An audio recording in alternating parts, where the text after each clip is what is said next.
This is Lagazon. So let's start. So mindful or mindful, a webinar on effective stress and time management. So I'll be presenting yours truly, I'm Francis A. Lagazon. So I'm a registered psychometrician and also I'm working currently as an HR recruitment and training officer wherein I handle uh, employee recruitment and training development. Okay, so let's start off with the changes brought by the pandemic.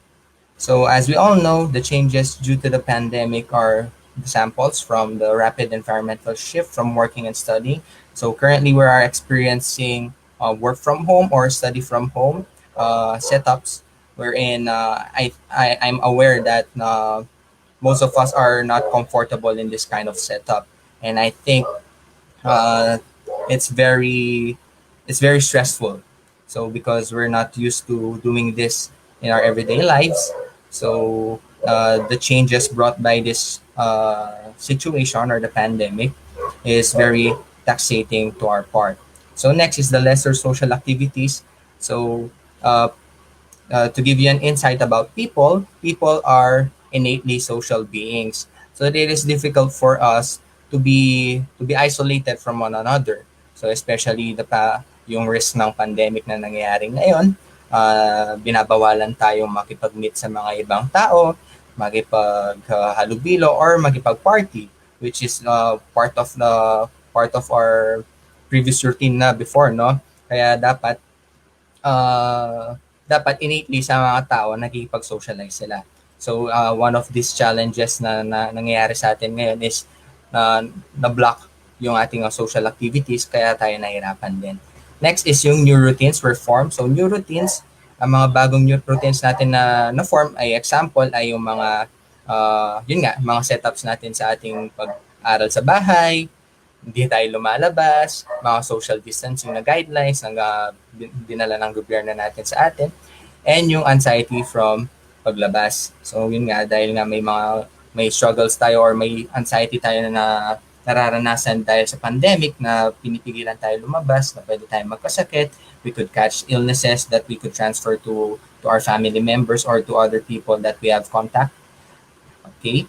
So next is yung poor economy. So due to the pandemic also, we're experiencing an economic downfall wherein there's a high rate of unemployment, maraming tao na nawalan ng trabaho, nahirapan ngayon sa buhay, so financially and mentally. So dun din papasok ang ating mga health risk. Okay? So let's talk about the concepts between mindful and mindful. Okay, so may mga concepts akong di-discuss ngayon, activities, and many more na wherein we could apply mga tinuro ko sa inyo sa ating everyday situation ngayon. Okay, let's start off with our brain. So yung brain natin, though our brain is very powerful, we must remember that it has still its limits. So yung mga limits natin sa brain, once na-over-limit natin or na-overuse natin ng brain, hindi tayo magiging effective students or employees sa ating mga ginagawa. So number one, we should be kind to it. Be kind to your brain by doing healthy stuff. So example, sleeping early, avoiding toxic social media posts. Yan, be kind to your brain. Next is yun nga nasabi ko nga, avoid information overload. So may mga specific attention span lang tayong mga persons na kayang i-accommodate sa ating mga lessons, sa ating mga ginagawa. So avoid natin ng information overload. So as much as possible, if di na kaya ng brain mo na i-accommodate yung mga natututunan natin, pwede naman tayo magpahinga. So yung number 3, let it rest. So by resting, kasama dyan yung meditation, sleeping, or doing things that you think na beneficial sa brain mo or sa katawan mo. So halimbawa, you're done doing your assignment for the day, you could take a step back, play video games, or play sports within, of course, syempre, within our premises pa rin ng ating mga bahay. So wag tayo lalabas. Okay? So next is yung feed it with healthy food. So ano nga ba yung healthy food ng brain? So healthy food is good information or food itself. Kailangan natin kumain ng gulay, ng mga prutas, para mag-stimulate ang ating brain ng mga healthy neurotransmitters like yung mga dopamine, which is a mood regulatory neurotransmitter, and serotonin, which gives us pleasure or happiness. Okay, next. Yan. So mindfulness defined is, according to John Kabat-Zinn, father of mindfulness techniques, moment-to-moment, non-judgmental awareness cultivated by paying attention in a specific way. That is, in the present moment, and as non-reactively, as non-judgmentally, and as open-heartedly as possible. So ang sinasabi lang ng mindfulness ay being aware sa current situation mo, ini-embrace mo lahat ng mga nangyayari sa'yo ng positively. So, hindi mo ina-accommodate yung mga thoughts na yon na negatively because that is not mindfulness already. So, halimbawa, tingnan natin ang difference ng mindful versus mindful. So, mindful, the feeling is kind, soothing, relaxed, calm, nice. Yan, ganyan ang mindful. On the other hand, mindful is messy, sad, overwhelming, unprotective, and not good. So, halimbawa, gumagawa ka ng assignment, you're focusing at the present moment. So, iniisip mo, ginagawa ko yung assignment na to dahil beneficial sa akin, dahil pinaghirapan to ng teacher ko para kami matuto. So, that's being mindful. On the other hand, mindful is iniisip mo na yung assignment na yun ay hindi siya makakatulong sa akin, dagdag trabaho na naman, this is not helpful anymore, I think I won't pass my subjects, I think I will fail this assignment. So, yun yung mindful. So, mindful na positive is being optimistic about the current situation or at the present situation. Okay? So, clear? Ayan. So, halimbawa. So, ayan, example. So, mindful looks like this. So, ayan, nakikita natin ang babae, kumakain siya ng cookie. So, yung cookie na yun, ninanamnam niya at the moment. So, so, ayan, nakita natin yung reaction niya. Nasarapan siya sa cookie. So, we're in sa present time, she is aware na she is satisfying herself with eating a cookie.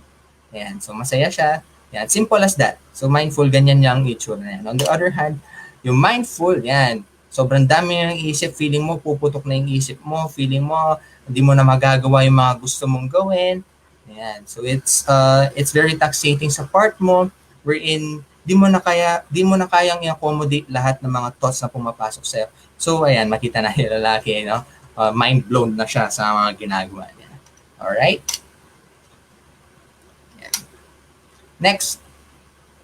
So ayan. So how could we apply mindfulness for students studying from home? Ayan. So there are different methods wherein we could use mindfulness. So here are some few methods wherein they are very in line with the current situation that we're facing. So, and do the following activities. So, number 1, avoid multitasking. So, multitasking can open the door to distractions. So, only focus one thing at a time. So, yan. Highlight natin yung one thing at a time.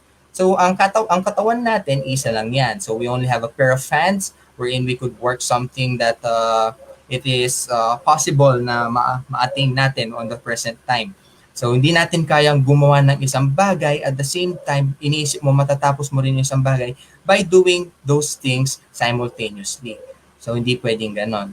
So, for instance, may urgent tayong mga assignments na kailangan i-submit. Focus on what's important muna. So, ayan, yung number 2, focus on one thought at a time. So, kung kaya mo i-accomplish yung urgent na bagay na yon at that present moment, i-accomplish mo na agad. Wag natin ipagpabukas, wag tayo mag-procrastinate. So what is procrastinate? So other people are wondering what is procrastination means. So procrastination is yung nagre-relax ka kahit alam mo may kailangan kang gawin. So as simple as that. So avoid procrastination. Ayan. So to add to that, when you avoid multitasking, this will help limit distractions and will keep you focused on the task at hand. Ayan. So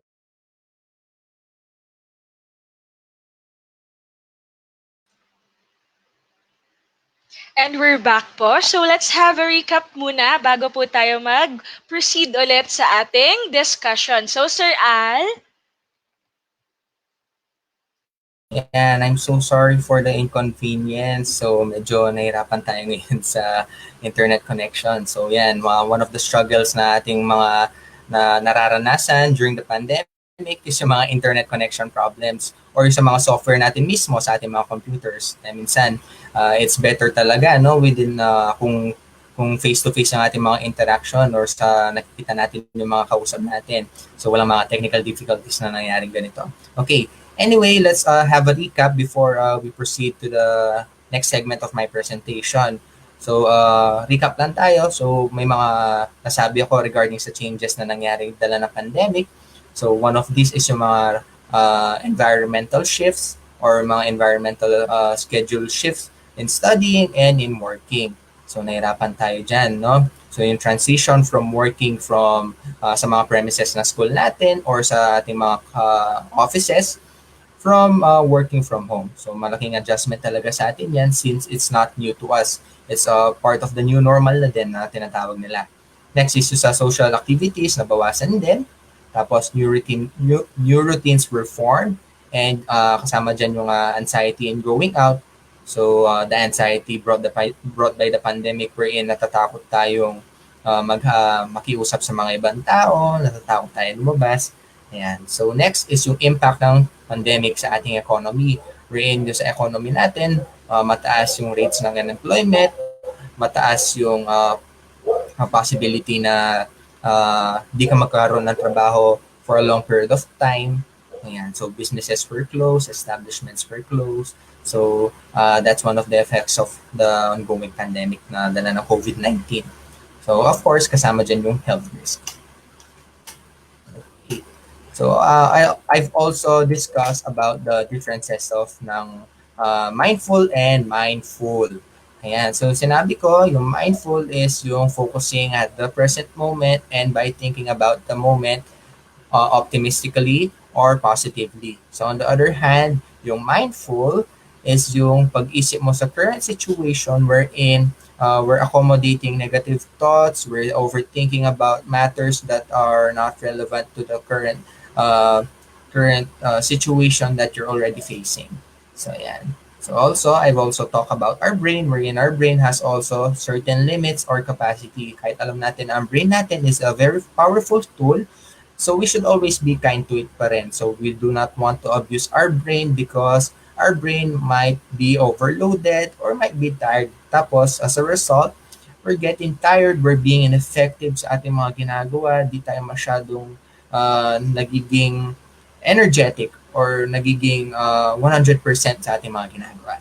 Okay? So, to add to that, we should eat healthy food. Okay. So, I think ready na ulit yung PowerPoint natin. So, pa-screen share na lang po. Ayan. Okay. Let's proceed. Ayan. So, next. Nabanggit ko na yan, yung feed it with healthy food. So by feeding it with healthy food is by accommodating good information. So hindi yung mga fake news, mga irrelevant information na nakikita natin currently sa ating social media. So di dapat natin ina-accommodate ng brain yan. Kasi pwedeng magkaroon tayo ng mga discrepancies sa ating mga existing knowledge. Ayan.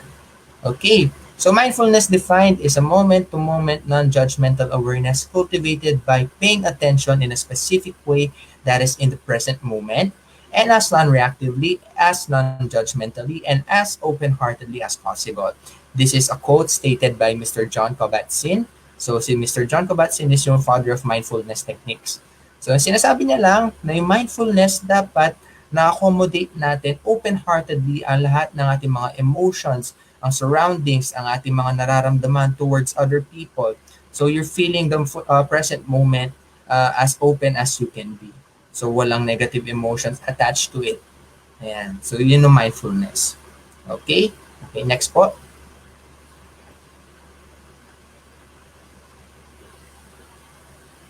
Ayan. So let's go to the differences, major differences ng mindful and mindful. So mindful is being kind to yourself, being soothing, relaxed, calm, and nice. So with this type of adjectives we're in mindfulness defined, so sinasabi lang na dapat mabait tayo sa sarili natin. Okay? On the other hand, mindful, sinasabi na mindful is being messy, sad, overwhelming, unproductive, not good. It's more on the negative aspect of your mind. So in short, we're overthinking things that shouldn't be overthink about. So as a result of those overthinking tendencies na nangyayari sa atin, we tend to be unproductive. We tend to be destructive to ourselves and to others. So hindi lang naman ikaw na naapektuhan ng pagiging mindful mo, no? So it could affect other people. So halimbawa, gumagawa ka ng assignment mo, tapos masyado mong iniisip yung end result ng assignment mo, nagagalit ka sa kapatid mo, nagagalit ka sa pet mo or sa parents mo, nagiging pasaway tayo. So let's avoid being mindful. Okay, next po.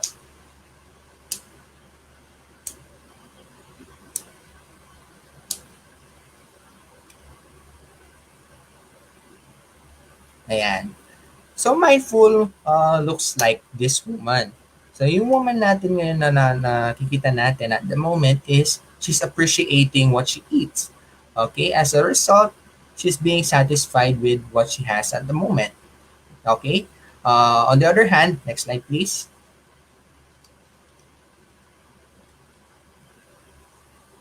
Ayan. So on the other hand, mindful looks like this.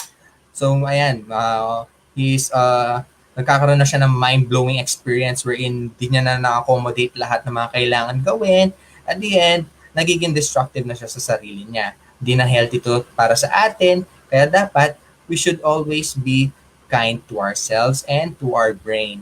So kung di mo na kaya yung mga ginagawa natin, take a step back. It's okay to rest. It's okay to have a short break. It's okay to reward yourself as long as you've done something wherein it is rewarding to yourself. So wag kang puro reward lang sa sarili mo. Mali 'yon. Dapat may corresponding reward as of na or pag may corresponding reward pag may na-accomplish ka sa sarili mo. So that's wherein nagiging beneficial ito sa ating brain and sa ating mga activities. Okay, next slide please.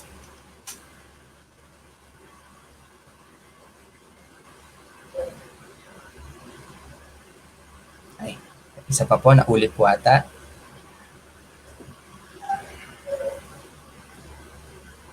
Ayan. So mindfulness for students studying from home. So paano na ba natin i-apply yung mindfulness sa ating mga estudyante na nahihirapan ngayon sa ating current setup, nahihirapan sa current adjustment na nangyari. So it's also a year, no? Since the lockdown started kung saan nag-study from home tayo. So should be said, no, nahihirapan tayo talaga mag-adjust, especially sa mga teachers natin wherein my father is a teacher himself, no? Nakikita ko yung struggles ng ating mga teachers, kung saan gumagawa sila ng mga activities, they're having a lot of considerations when it comes to this current setup. So mahirap talaga yung ating mga nararanasan ngayon when it comes to studying from home and teaching or working from home. Ayan. So let's talk about how we should apply mindfulness in our current setup and what are the activities corresponding to mindfulness. Okay, next slide. Ayan. So do the following activities. Number 1 is avoid multitasking and number 2, focus on one thought at a time. So avoiding multitasking is can open doors to another set of possibilities wherein may mas nagagawa tayong mas maganda compared kung saan tayong gumagawa ng simultaneous na bagay na hindi naman quality yung output natin. So it's better to focus on one thing at a time compared to doing things na hindi masyadong maganda yung standards natin when it comes to those activities. Ayan. Okay? Next slide.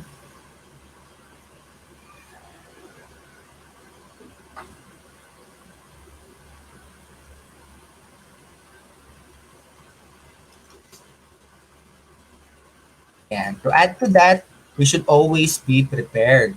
So, halimbawa, when studying for an exam or working on an assignment, only helps you prepare and organize all the materials you will need for this session beforehand. So, kung may ginagawa tayong activity or we're anticipating an activity na mangyayari na, so halimbawa, of course, sa ating mga schedule sa school, no, may academic calendar tayo wherein may first grading, second grading, third grading, and so on. So with that, may mga final exams tayo. So when we already know the schedule for an exam, of course, we should always be prepared. So anong gagawin natin to prepare? Mag-review tayo. So mag-review tayo, we read on books, we we prepare our materials for a certain project. Okay? So mga ganun na activities would help you be mindful of your current situation or activity. Next, be engageful and participative when it comes to your discussion. So this is in order this is to serve the purpose na di din tayo mabore sa ating mga current setup ngayon, no? Kasi minsan pag online feeling mo kausap mo lang sarili mo pag nagre-recite ka, 'di ba? Which is uncomfortable sometimes, di ba? So, dapat maging participative tayo and engageful sa ating mga learning activities. Of course, to add to that, this avoids distraction sa ating current setup ngayon. Okay. Next, one of the most important aspects dun sa ating current setup ngayon is yung taking a rest between classes. So, I'm a little aware what the current setup is when it comes to taking classes ngayon, no? Say, I'm currently a student myself, so na I'm taking up my master's degree. So alam ko ano yung experience ng pag-aaral sa bahay. So taking a rest is very helpful. It refreshes our mind, it refreshes our physical body kung kailangan natin kumain, kung kailangan natin mag-CR, kailangan natin uminom ng tubig. It is very helpful. So those short breaks, we should not take them for granted because these are very helpful. So rather than doing unproductive things when taking breaks, do something that is helpful. So halimbawa, we're having a discussion, tapos sabi ng teacher mo, you should take a break, 5-minute break. So gawin mo yung mga bagay na makapag-reward sa sarili mo. Hindi yung magsaslouch ka lang, kung kailangan, gutom ka na, hindi ka pa rin kakain. So hindi helpful yan. So our body responds to certain stress, so we'll get to there later, no? So ang pagiging gutom, stressful din sa katawan yan. Okay? So we'll get to there eventually later. Okay? Next slide, please. Ayan. So applying mindfulness in time management. Next slide.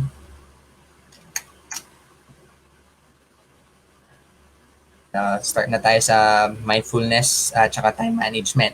So makita natin paano ma-apply yung mindfulness sa ating time management. Yan. So time management. Time management is the process of organizing and planning how to divide your time between specific activities. Good time management enables you to work smarter, not harder, so that you get more done in less time even when the time is tight and pressures are high. So sa madaling salita, ang time management is doing things that is more effective rather than harder or mas nakakapagod sa part natin. So, okay. For instance, personal experience. I've graduated magna cum laude in college. So, during those college years na naranasan ko, I'm not the type of student na I go to school, I read a lot of books, wala akong masyadong time sa social activities. I'm not like that. So, I participate in a lot of activities. In fact, during the first semester of my college years, I was still a varsity in basketball. So, during those times, nakapag-Dean's pa rin ako. So, it's a result of proper time management. So, how did I do it? So, I focus on the things na yung mga pinaprioritize dapat agad. So, kung may assignment na binigay sa akin, I accomplish it immediately. Hindi ko gagawin ito nang on the last minute. So, halimbawa, sinabi pa lang ng teacher ko yung assignment on the same day, after ng class namin, gagawin ko na. Para marami akong time for me to have my leisures fitted in those vacant period. So, nakakapag-gym pa ako, I get to hang out with my friends after school. So, that's one of the key concepts of time management. So you should know what to prioritize and what to accomplish on that particular given period. Okay? So, kaya nyo rin yan. So, hindi mahirap yung pagta-time manage, hindi mahirap yung makapag-enjoy while having good grades. It's part of proper time management. Okay? Next slide po. Ayan. So, mindfulness is equals to time management. So, learning how to manage time effectively is the best practice for students to excel and accomplish more tasks. Okay? Time management allows you to get more done in a shorter period of time while feeling good and accomplished about it. So, ayun. So, pag nagkaroon tayo ng time management or proper time management sa ating mga activities, as a result, nagiging mindful din tayo sa mga ginagawa natin. So, paano yun, sir? Okay. So, halimbawa, as I said, no, pag may mga task na tayo kailangan gawin, tapos tinapos mo agad, mas marami kang time para sa sarili mo, mas marami kang time to reflect on yourself and to know what are the things na na-appreciate mo, na nakaka-reward sa'yo. Okay? So, halimbawa, sa akin, sa part ko, because I have accomplished my assignments on time, I have accomplished my task on time, I reward myself by going to the gym, or by playing basketball, or by going out with friends. So, mga ganun na activities. So, currently, sa ating setup ngayon, hindi masyadong applicable sa pandemic yon. Kasi, hindi nga tayo pwede lumabas. So what we do, after we finish our assignment, you take a short break, you watch a video on YouTube that could entertain you, do some physical exercises, okay? Or sometimes we could eat. Yan. Eating is a helpful way to remove our stress, but not to the point of overeating. So may concept din tayo sa stress eating. So huwag lang natin gawin yon. Huwag tayong kakain when we feel stressed out because the tendency is lalo tayong tataba, lalo tayong magiging stress, and di mababurn yung calories ng maayos kasi yung katawan natin, it's in a crisis. So yung katawan natin, it would only work better if relax siya and on a good state. Okay? Ayan. Next. Next slide po.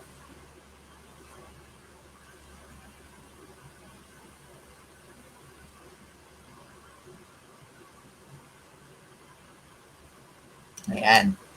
So how do we get the job done? Simply, we all have different methods in time management. So, my method could not be applied to you. Ayan, pwedeng ganon. But, on the bottom note, there are different methods pa rin na makapag-help out sa mga urgencies natin. So, ayan. So, nakita natin si SpongeBob, nahihirapan siya sa mga current na ginagawa niya kasi masyado daw siyang busy. Nagiging busy siya kasi di niya alam kung ano yung ipaprioritize niya. Nag-aayon siya, naglilinis, nagpapagpag siya ng rug. Okay? So, hindi yan yung tamang time management. Because as I said a while ago, finish one task at a time. So, mas maganda na yung quality yung work natin na nagawa sa isang bagay rather than hindi quality yung mga nagawa natin simultaneously. Kasi lalong tatagal nun yung ating mga gagawin. Okay, for instance, sinabay-sabay natin ang paggagawa ng mga activities. So, gusto mo ba yung scores mo dun sa activities na yon is, kung halimbawa, out of 100 siya, 50 lang yung mga scores mo dun. Okay? So, 3 activities, 50, 50, 50. Okay? Compared dun sa ginawa mo yung activity perfectly, nakaroon ka ng 100 score, tapos nagawa mo pa yung activity ng mas maganda yung quality, tapos nagkaroon ka ng perfect scores in all those tests or in all those activities. Diba? Mas maganda yung mas fulfilling na kung nagawa mo ng quality yung work mo rather than minadali mo, sinabay-sabay mo, hindi ka nakafocus dun sa particular task na yon. Or worst comes to worst, baka bumagsak ka pa dun sa certain activity na yon, di ba? So better pa rin na quality yung work natin one at a time. Okay? Next slide po.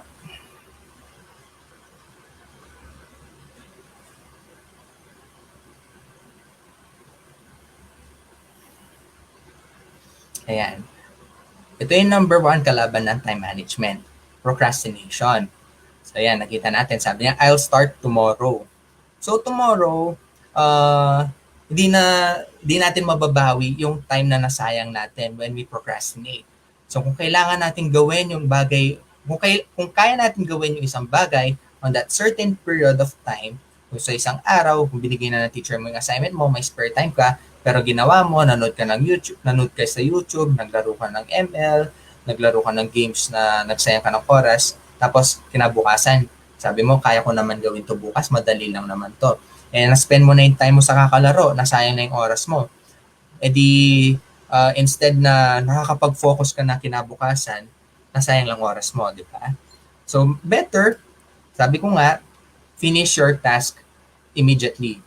And kung hindi kaya ng immediately, finish your task on the same day wherein you feel comfortable in doing so.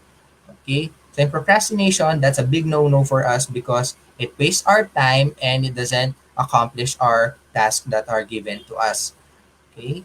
Yeah. So if you can halimbawa, if you can finish your task at immediately or sa the same day, tapos may spare time ka pa, pwede din na gawin mo na yung mga ibang activities mo para yung kinabukasan, may free day ka. So better, halimbawa, may mga setup tayo ngayon sa school na wherein may araw tayo na walang klase, may mga araw tayo na may klase tayo. Better na tapusin mo na yung mga kailangan mong tapusin sa araw na may klase ka. Kasi better na i-relax mo yung sarili mo dun sa time na wala tayong klase. Di ba? Alright. Next.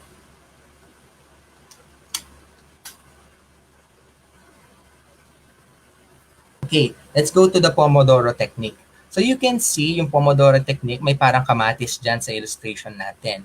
So yung kamatis na yan or yung tomato na yan, that's a chef's timer. So yung Pomodoro means tomato.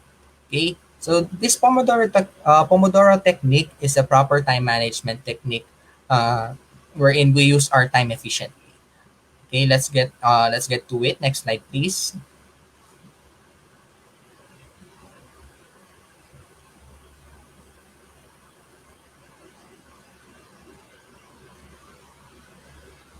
Ayan. Pomodoro Technique. The Pomodoro Technique is a time management method developed by Francesco Cirillo in the late 1980s. So the technique uses a timer to break down work into intervals, traditionally 25 minutes in length, separated by short breaks. Okay, so paano natin na-apply ito sa ating ginagawa? So for instance, may mga assignments tayo. So sa assignment natin, syempre, hindi naman natin kayang tapusin ng within 5 minutes yan, no? So minsan it takes hours to finish an assignment or a project. So, ang Pomodoro technique ganito siya. So, you work on your assignment or your task for 25 minutes. So, walang tigil yon, 25 minutes. Mag-set ka ng timer sa cellphone mo, sa computer mo, or you have a timer, ikaw bahala, anong method gagamitin mo. Basta set mo ng 25 minutes yan. You work non-stop on that particular time frame, 25 minutes. So, after na nag-ring ng 25 minutes, so tapos na yung 25 minutes mo, nag-alarm na yung cellphone mo, na-notify ka na wala ka ng oras, you take a short break. So 5 minutes. 5 minutes, relax ka, nag ka ng video, kain ka ng candy. Kung kahit anong gusto mong gawin, basta mag-break ka. So after ng 5-minute break mo na yon, you work again for 25 minutes. Set mo na naman yung timer mo. Continue mo yung ginagawa mo. So kung ano yung natapos mo dun sa 25 minutes na yon, stop mo. Huwag mo itutuloy yon kasi that's their time for you to reward your brain or to reward yourself in order for you to feel na I fulfilled something on a particular time frame na hindi ko na-distract. Mas maganda yon kaysa sa halimbawa may assignment ka, gagawin mo ng isang oras. Yung 45 minutes doon, yung kakanood mo ng YouTube. Yung 15 minutes doon ka lang tatrabaho. Di ba? Unproductive. Mas maganda yung Pomodoro technique wherein we're allotting a time on a particular time frame. Next.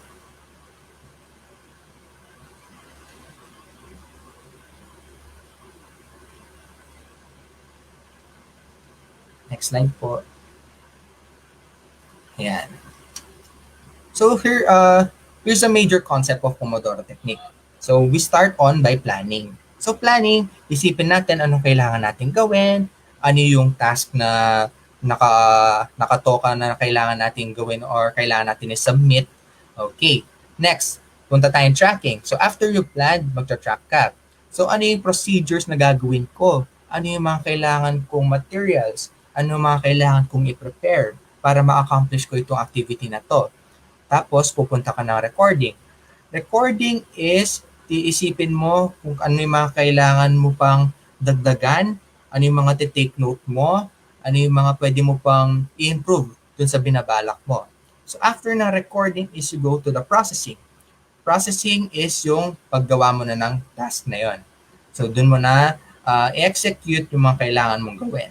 So after mo na process, i-visualize mo na, okay, may kailangan pa ba akong dagdagan after ko nagawa itong activity na to? Isipin mo pa kung may mga pwede pa ba akong i-improve, may kailangan ba akong baguhin, may kailangan ba akong alisin. So after nun, balik ka na sa planning. Kung natapos mo yung activity mo na yun, that's it. you've done the Pomodoro Technique successfully. So, of course, gagawin pa rin natin yung 25-minute intervals dyan. Okay? So, ayan. Next.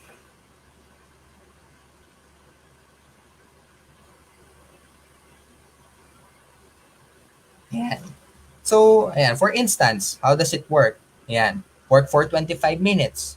Take a break for 5 minutes. As ayan, nabanggit ko pala kanina, no? Nagkakaroon ng improvement within breaks after ng every 25 minutes para mas rewarding sa sarili natin. Okay? Ayan, work for 25 minutes, take a break for 5 minutes, work again for 25 minutes, take a break for 10 minutes, dagdagan natin ang break natin. Work for 25 minutes again, then take a break for 15 minutes, and so on until you get the job done. Okay? Ayan. Clear tayo doon? So as long as na kailangan mong mag-work, keep in mind 25 minutes, yun lang ang time mo to work. Tapos you look forward to the break that you will have. So dumadagdag yan. Of course, syempre, pag dumadagdag yung break, mas madami na yung nagagawa natin. Alright? Yan. Yan. Control your stress. So aside from time management, ito pa yung another thing na kailangan natin i-consider when it comes to being mindful. So you dedicate a time within your schedule for workout. So importante yung exercise because a healthy body is a healthy mind. So minsan mga tao nakakalimutan na yan.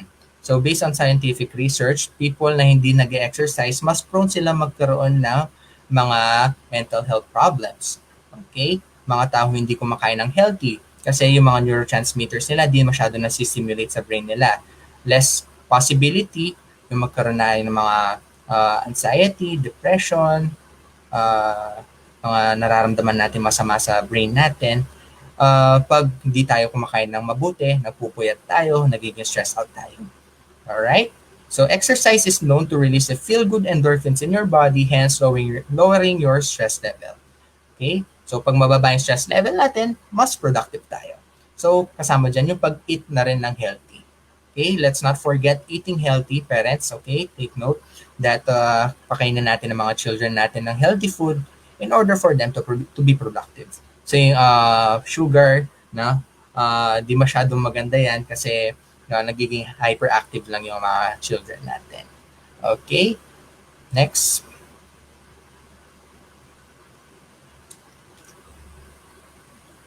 Ayan. But are all stress bad? No. Hindi lahat ng stress masama or nakakasama. Ang stress, natural response lang ng katawan natin yan pag may kinakailangan na siyang gawin or kailangan na mag-adjust. So for instance, ang katawan natin, nino-notify tayo pag gutom na tayo.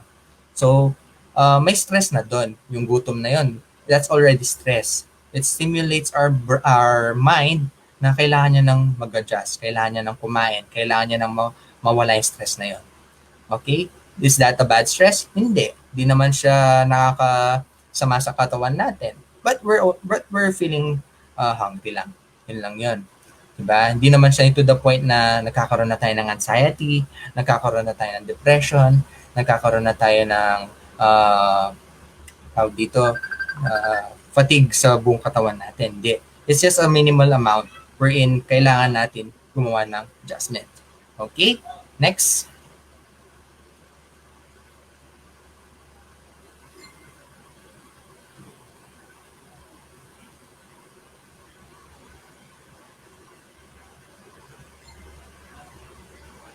Ayan. So as I said, not all stress are bad. So we have eustress and distress. So eustress being the good stress while distress is being the bad stress. So eustress, ito yung mga concepts ng eustress. It is good stress. It motivates and focuses our energy in accomplishing things. Okay? Short term, di siya masyadong tumatagal yung eustress na yan o yung form of stress na yan. It feels exciting.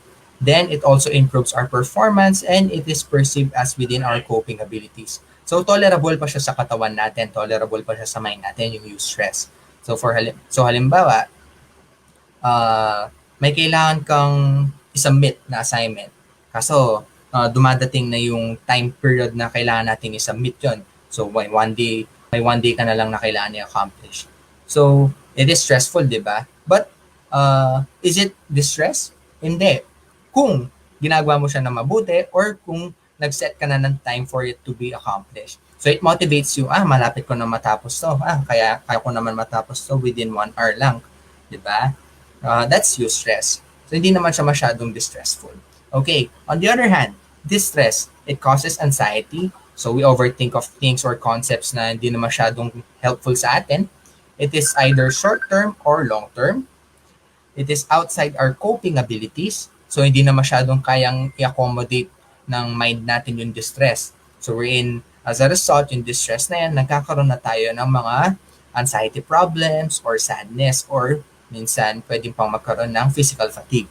Okay? It also feels unpleasant. It decreases our performance and can lead to mental and physical problems, as I said a while ago. So, for instance, yung distress na yan, halimbawa may kailangan na tayong submit, kaso wala ka pang ginawa, na-procrastinate ka, magiging distress na yan. Kasi you have a very short period of time for you to accomplish that particular task na binigay ng teacher mo. Okay? So, as a result, nagkakaroon na tayo ng distress, nagiging anxious na tayo. Matatapos ko ba to? Feeling ko babagsak ako kasi wala na akong time para matapos to. 'Di ba? So, there's a fine line between eustress and distress. It all comes down on how you would deal on the particular situation or particular task na binigay sa'yo ng isang tao. Okay? It's up to you if you would convert a particular task to eustress or distress. Okay, next.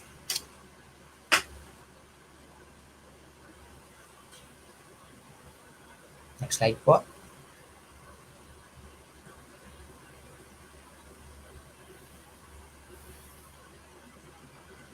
Ayan. So why do we feel so stressed out during the new normal? So simply because ito yung mga concepts no based on my research no bakit tayo nakakaranas ng major stress during this new normal. So number one, lack of structure. Because feeling a lack of boundaries on when you need to start working and when to stop working. So for instance, mga teachers, no, I'm sure nararamdaman nito. So kahit hindi nyo ng working hours, feeling no obligated pa rin kayong mag-respond kasi knowing that you're in your house, accessible kayo lagi, di ba? So kahit alam natin na yung working schedule natin is 8 o'clock in the morning until 5 in the afternoon, we're feeling obliged to respond to the demands of our clients, our students, 'di ba? Because wala tayong certain structure. Wala naman written rule na bawal tayong hindi mag-respond sa mga queries ng ating mga students, 'di ba? So it's stressful because wala tayong structure doon. Okay, same goes to the students. So sa students, minsan during the normal phase no before the pandemic, sa classroom tayo talaga may ginagawang mga activities. So, di ba may law na nga na sa mga ibang schools na imply na yung no assignment policies, di ba? So, ngayon, dahil nasa bahay tayo, puro homework activities. Di ba? Nawalan tayo ng structure because of the pandemic. Next, too many distractions. So, the unexpected interruptions from working home makes us uncomfortable during the new normal. So, yung mga distractions na yan, kasama na yung mga may dadating na bisitang bigla habang may ginagawang activity. Diba? So sa mga may kapatid dyan na baby pa, yan, pag umiiyak yung mga yan, nakaka-disrupt pag nakaklase tayo. So sa mga may pets dyan, pag may aso, may tumatahol, or may dumadaan ng motorcycle na maingay, diba? Nakaka-distract talaga. Nakaka-stress din yun. Nawawala tayo sa focus. Next, social isolation. Because humans are innately social beings, as I said a while ago, no man is an island. That's the major concept ng psychology or ng social psychology. Walang tao ang gustong nagiging mag-isa. So pag gusto niya mag-isa, that's more on a mental deficit na. So hindi na normal yon. So normally, people wants to be together with other people. They want to interact physically with other people. Because the effect of the pandemic wherein na-isolate tayo sa mga kasama natin, sa mga friends natin, sa mga co-workers natin, hindi na masyadong healthy yung nararamdaman ng mind natin. Kasi hindi sanay yung tao na mag-isa siya sa loob ng bahay or hindi siya masyadong kumakausap ng ibang tao aside sa family members niya. Okay? Talagang stressful yun, di ba? Yung nga lang magkakaroon tayo ng summer break sa school, tapos di natin nakikita yung mga close friends natin. Medyo stressful na yun, di ba? Uy, tara, set na natin. Kita-kita tayo, ganyan. Kahit isang araw lang. Punta lang tayo sa mall. Or kaya mag-beach tayo. O kaya pag may birthday yung isang kasama mo, pag di ka nakapunta, di ba? Stressful na yon. So what more, di ba? Yung one year duration na nasa loob lang tayo ng mga bahay natin, di tayo masyado nakakalabas, talagang stressful. Di ba? Alright, let's move on. Next slide, please.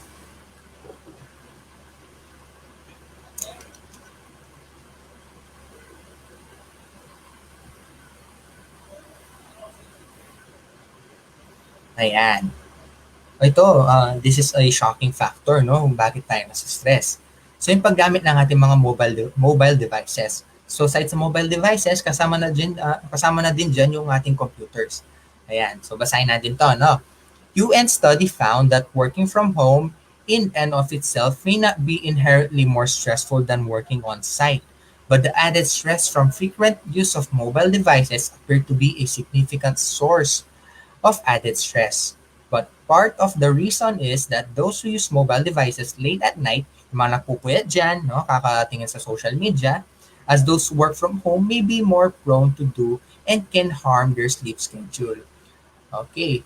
So, ano sinasabi nito? Di naman, basically, hindi naman talaga nakaka-stress ang paggamit ng cellphone or ng computer. But, nagiging result siya ng pagiging stressful sa body natin sa pagpupuyat. Okay? So, yung paggamit lang ng cellphone, hindi harmful yan. So, nagiging harmful yan pag nag-overuse tayo, nasisira na yung sleep schedule natin, di nakakapag-rest yung brain natin ng maayos, dun nagiging destructive yung paggamit ng mobile devices. Okay, so parents, okay, and students, so I would suggest, no, i-limit natin yung mga paggamit natin ng cellphones natin, especially late at night wherein kailangan natin matulog. Okay, so the written rule, no, pag for a human to be productive is to have at least 8 hours of sleep. So make sure na yung 8 hours of sleep na yan ma-attain natin every day para maging productive tayo, magkaroon tayo ng better outputs, maging mas energetic tayo, hindi yung nagiging stress out tayo dahil kulang tayo sa tulog, dahil kakagamit natin ng cellphone. Di ba? So, di ba meron mga concept or meron joke na ginagawa sa atin yung pagalimbawa, nagiging haggard na yung mukha natin, nagkakaroon tayo ng pimples, sinasabi sa'yo ng parent mo, kaka-computer mo yan, kaka-cellphone mo yan. Which is totoo naman yon. Okay? So, mga yan, I'm sure, mga adolescents dyan, no, nagkakaroon tayo ng mga pimple breakouts ngayon. Big factor talaga yung pagpupuyat sa mga skin natin na yan para hindi tayo nagiging glowing dahil sa pagpupuyat na yan. So, yan, have more sleep and avoid using cellphone too much, especially late at night. Okay, next.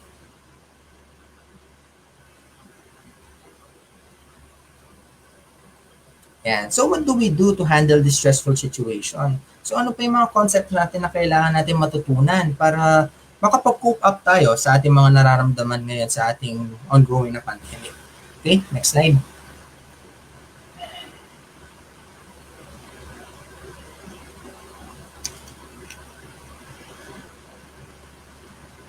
Ayan. So, number 1, set a schedule.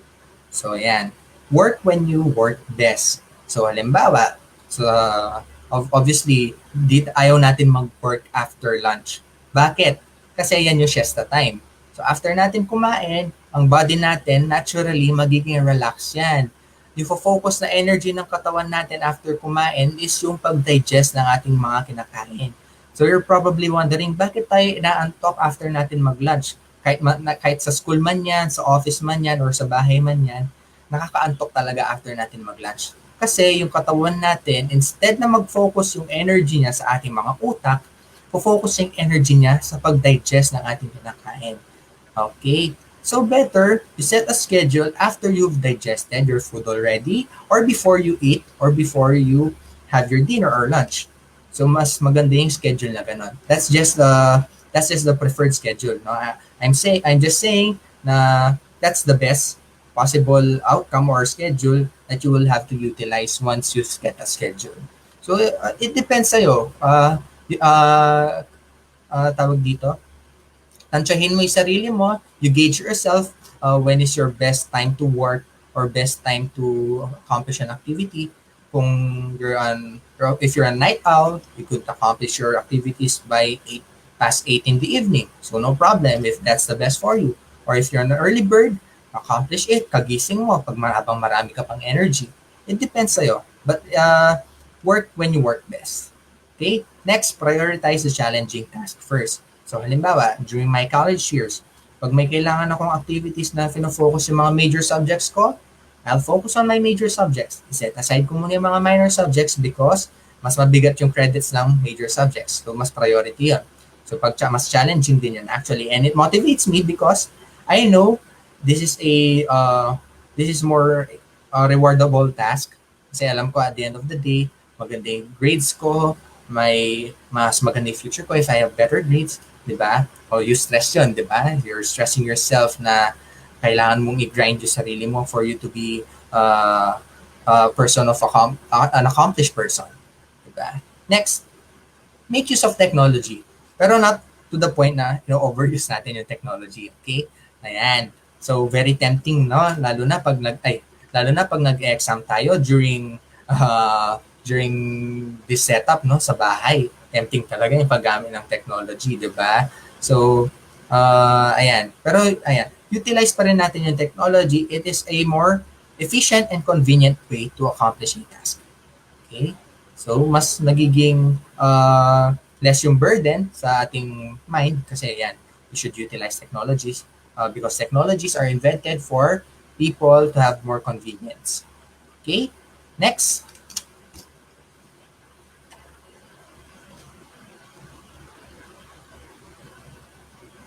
Alright.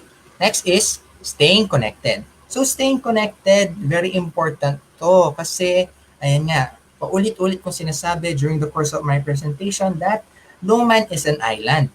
Okay? We should still stay connected with our friends, with our family members. No, wag natin isolate yung sarili natin kasi isolated na nga tayo sa society ngayon, di ba? Tapos isolate mo pa yung sarili mo lalo. So we should stay connected. Ayan. So kaya nga may Facebook, may Messenger tayo, or Instagram as well, no? You could stay connected by chatting your friends. And kumustahin mo na. O, pwede ka rin maglabas ng mga current rants mo ngayon sa nararamdaman mo sa school, nararamdaman mo sa sarili mo. Uy, si crush ko, nilike niya yung picture nung kaaway natin. Pwedeng gano'n, di ba? Stay connected. It's helpful that we could express our emotions or our intentions to others because it's better than keeping it to yourself. Okay? So staying connected can reduce the stress that we are experiencing currently in this pandemic. Okay? Next.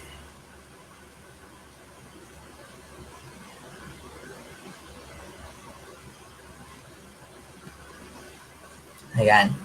Reward yourself. It is vital to create your own personal rewards or your own personal goals. So, syempre, we have different tracks, we have different pacing, we have different capabilities.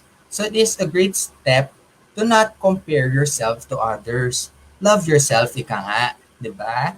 So, halimbawa, si top 1 nyo, ayan, nako-compare mo yung sarili mo sa kanya. But si top 1 namin, napakagaling niya sa math. Ako, ang hirap-hirap sa akin. Hindi nga ako marunong mag-divide di ba? Do not compare yourself to others. So halimbawa, if sa'yo fulfilling na yung natuto ka na mag-multiply, natuto ka na mag-algebra, sige top 1 mo, yung sa kanya, natuto na siya ng more advanced concepts. Di ba? So, don't compare yourself to others because we are created differently. Alright? So may mga sarili-sarili tayong mga unique components. Malay mo, si top 1, hindi naman siya marunong sa computers compared sa'yo. Di ba? So it's better that you have a better self-concept of yourself. Okay? So never ever compare yourself to others because you have special skills that you own that others don't have. Okay? So as a result, you reward yourself if you ever accomplish things na you think ay, nahirapan ako dito, nagawa ko naman siya na mabuti. At the end of the day, reward yourself. Kaya, magpa-reward ka sa parents mo. Halimbawa, pag nagkaroon ako ng perfect score sa test na to, bili mo ako ng ganyan, no? At least, di ba, may nilook forward ka. Kung pumahig din si parent mo, better. Di ba? Alright. So far, so good naman tayo. Okay. Next. Next slide po.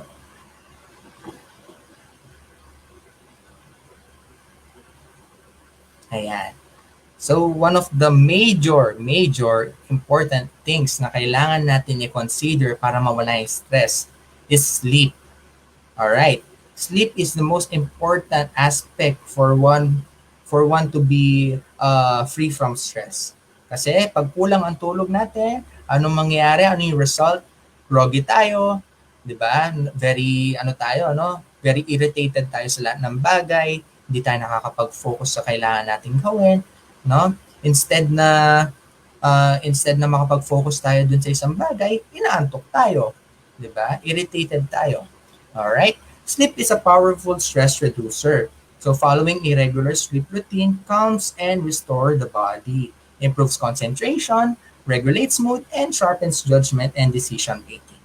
Okay? So sleep tayo ng 8 hours. Important yan. So aside from sleeping, ano pang kailangan natin gawin? Drink tayo ng water, marami, keep yourself hydrated, no? Especially ngayon summer, it's very hot na. So pag kulang tayo ng fluids, kulang tayo ng nutrients, magiging less energetic tayo. So sleep and eating healthy, and of course, samahan na natin ng exercise. So sa mga students na nakikinig dyan, no, hindi nakapag-exercise, you could exercise sa bahay natin kahit di naman tayo lumabas. Okay? So may mga stationary exercise tayo dyan. So ang dami natin pwede mahanap sa YouTube. So accomplish exercising every day, or 3 times a week or twice a week. Basta kailangan natin ma-boost yung immune system natin, kailangan natin ma-stimulate yung katawan natin, and of course, ma-stimulate na din yung ating brain. Okay. So we're on the last part of our discussion. Next slide. So, final tip, no? Right, final tip na tayo. Let's read this all together, no? It may be difficult for all of us right now in this setup, so we may struggle and fail, but at the end of the day, you must remember that we are still connected.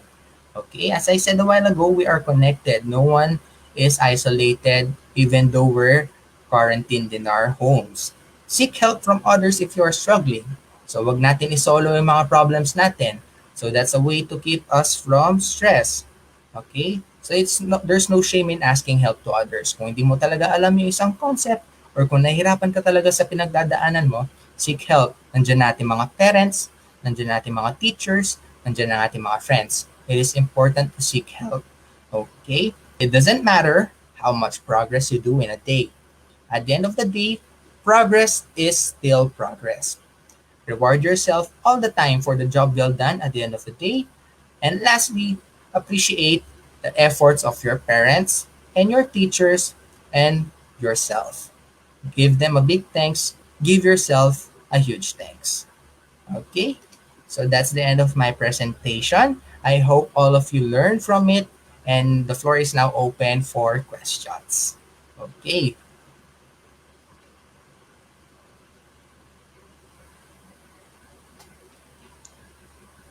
Thank you, Sir Al, for those beautiful reminders. Your tips about time and stress management are really timely and relevant po, no? Not just for our students, but of course for our parents as well.